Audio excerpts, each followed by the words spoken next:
All right, we are live, and I am joined here today by Alan Toweel Jr. Welcome, Alan, to the show, the new online platform for SA Boxing Talk. Thank you, Hayden. Nice to see you again. Talk to you again. Yeah, it's been nice. Obviously, I can now reach you without having to drive all the way to your house, which is phenomenal for me. What's been happening this year for you so far? It's been very quiet in South African boxing. Has there been any news emerging for you? Well, yeah, like you say, the January's been quiet and February's been quiet.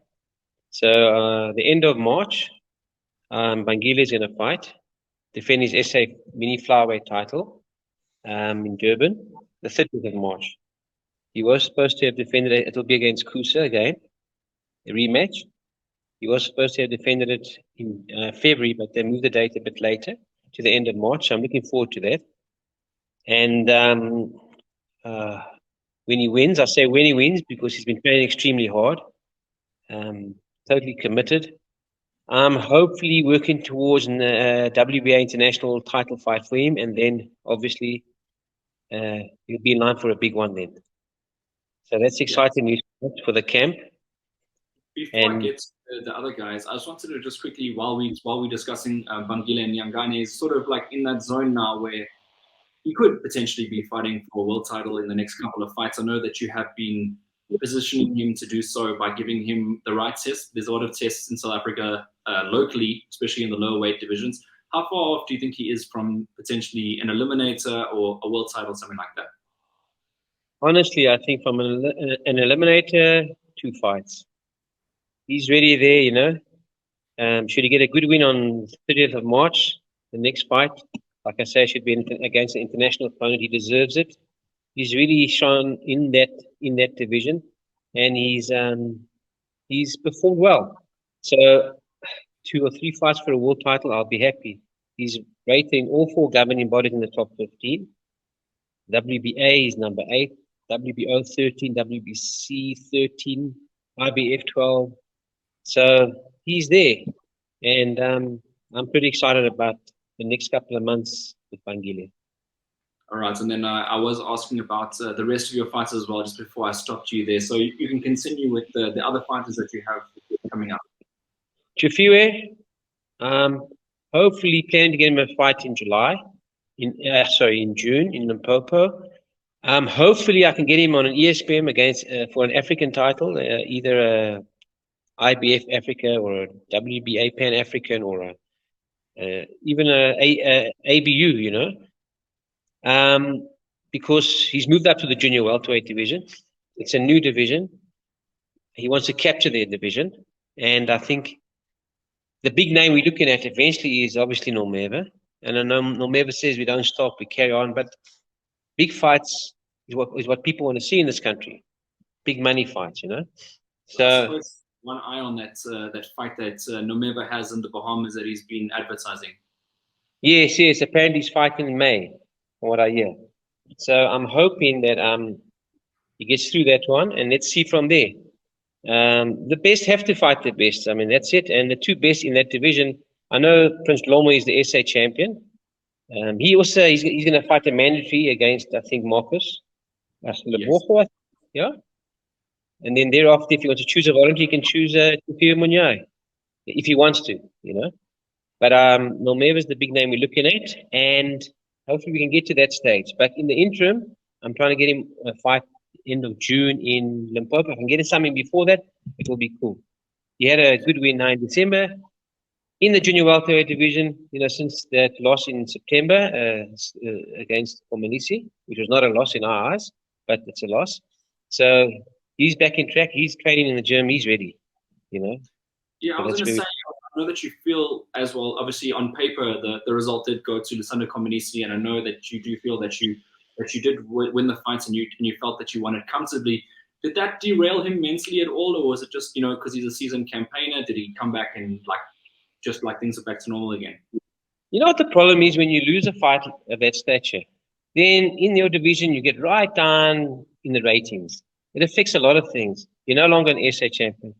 You get from where I think you're around number 50 in the world to the 107 in the world, around that. It does bring you down. So psychologically, it was a very hurtful loss. Although he's an experienced campaigner and he's got through that now, right? So there's no point in us harboring on that fact about Komunisi, because he says he wants R1 million to fight Munyai, and that's not going to happen. No promoter, well, it's ridiculous amount. So let's move out of the lightweight division, move into the junior welterweight division. He's motivated again. He's on track again. And let's see what we can do with him over the next couple of months. I just want to harp on that point about the R1 million fight that you mentioned there. Do you feel like it's more of, Lusanda outpricing himself, not wanting to do the return fights, or do you think it's that he really feels that he's worth that much at this point? I don't think. I think he's outpricing himself. And I think he doesn't want to fight the man. It's as simple as that. So what do you do if you don't want to fight the man? You outprice yourself, you walk away. You say something ridiculous, you declare a ridiculous amount, and that's it. So that's it. So we have to, like I said, we just let it go, and we move up to the next division and try to capture that division and try and make a statement in the junior welterweight division. And like I said, he's on track now. He's in the training mode. He's training well. So whatever comes up, we'll be ready for it.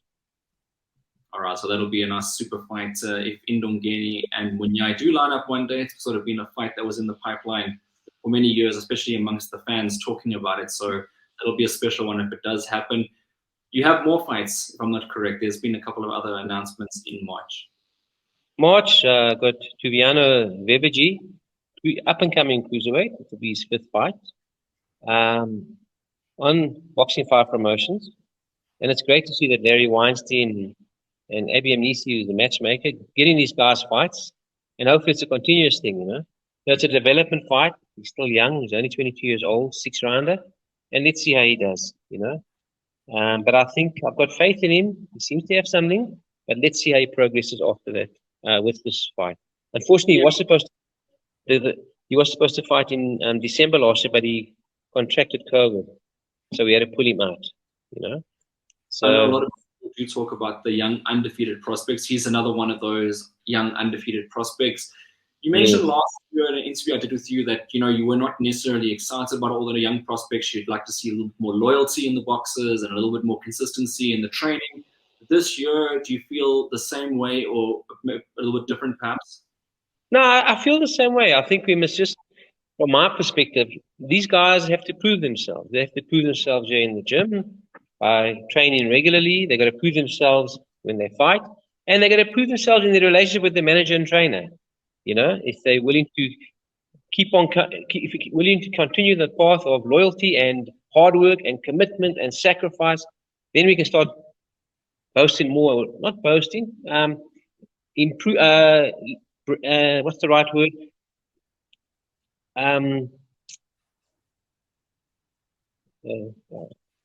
We'll find the word. Promoting them more out there to the public. All in good time, That's how I take it now. And I wanted to go back to last year as well, because there are a couple of fighters that I know don't have fight dates lined up at the moment, and it's very difficult in terms of the scene in South African boxing at the moment, particularly for fighters on SA level and below.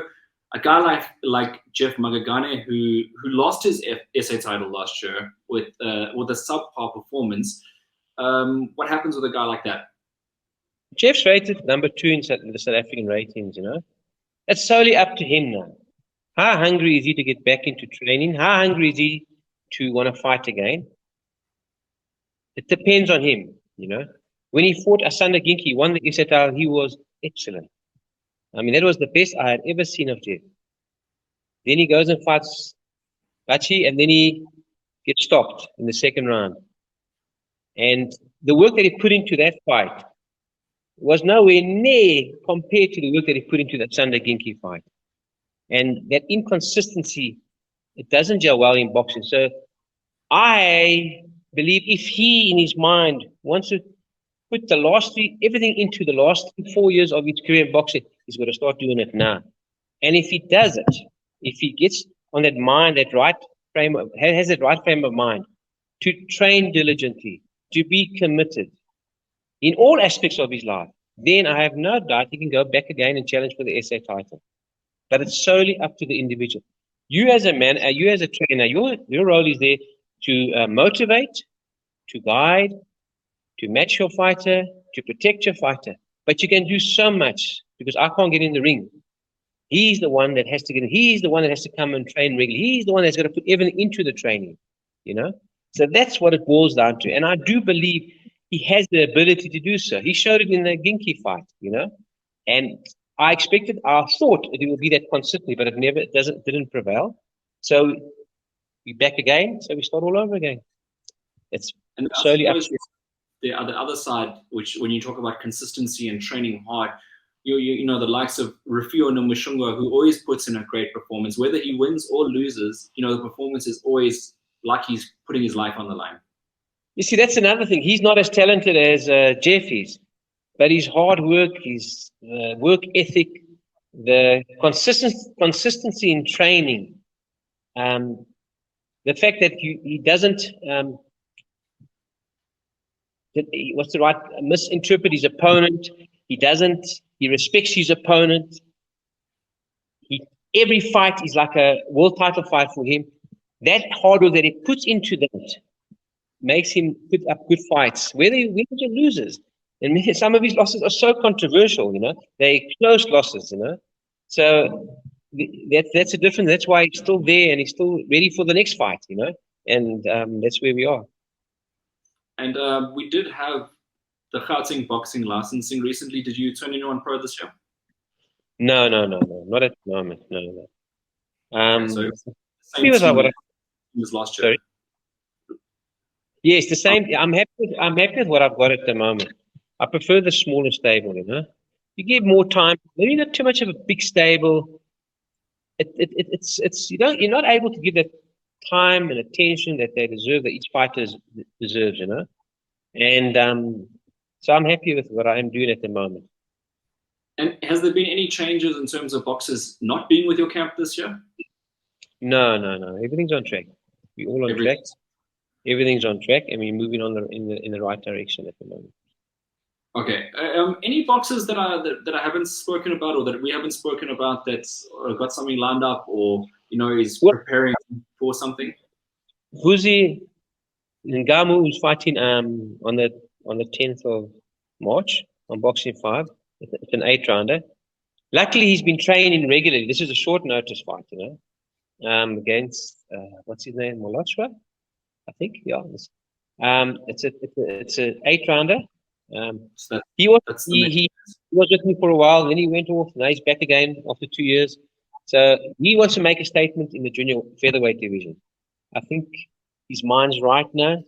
He's been through the downs in his life, in his personal life, and in his career, and it looks like he's regrouped, and he's more positive now in his approach to training. He's more positive in his approach to life, and he's more positive in his approach to the boxing game. So I think it will be a good matchup come the 10th of March. A good matchup as well, because watching Molochwa as well, he's an upcoming talent. He's got a good coach in his corner as well, so it'll be a highly anticipated bout. It's one of those bouts that sort of sets the boxers on the next path. They're in that awkward phase where they're just below title level, but also like growing as a prospect. So it'll be a big fight for both fighters, this one. I think so. And it will allow him then to get into the top 10 in the junior featherweight division. And then he can work his way up to, which I believe he can get to eventually to a SA title challenge. That's what we're aiming for.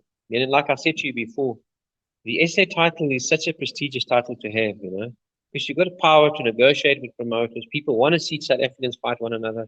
They want to see SA titles. They are exciting. And they bring out the best in the guys, And that's where, yeah. The saying goes, local is lacquer. And I think that's, honestly, that's got to be the first step in priority for every boxer in the country. First to step up to national level, win that national title, and then start having the dreams of international honors. I think some people just jump that step a little bit too quickly sometimes. Absolutely. I think we push our guys a bit too quick here. Let's win the SA title. Let's defend the SA title a couple of times, and then we can look beyond SAs, local and go international. And I'm sure we'll get better results. So that's the path I would like to follow. All right. Well, that's fantastic doing a catch up with you, Alan, once again. Obviously, always good to have a nice chat and seeing what's happening with the boxers. You always do really well with the management and getting guys ready for fights and putting them in positions to become champions. So I just wanted to wish you all the best in 2023. I'm sure it's going to be a very fruitful year for you, and all the best. Thank you, and I hope everything goes well with your new show. And I wish you everything the best. Thank you for supporting our guys. Because you know what, like I say, in the old days, when the fighters used to fight, they used to be in the newspapers every day, every weekend. Now that's not happening these days, But it's people like you that try and keep the sport going, try and promote boxers, and that's what we need. Thank you.